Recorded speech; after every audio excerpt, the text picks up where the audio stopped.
Hello everyone. Hindi nakakapagod ang araw na ito pero sobrang init. Yun ang nagpapalala sa mararamdaman ng tao araw-araw.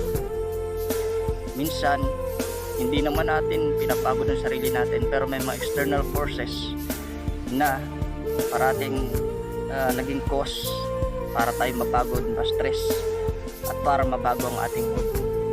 Pero lagi nating tatandaan, we have the Spirit of God in us. Narito ang banal na Espiritu sa ating katawan.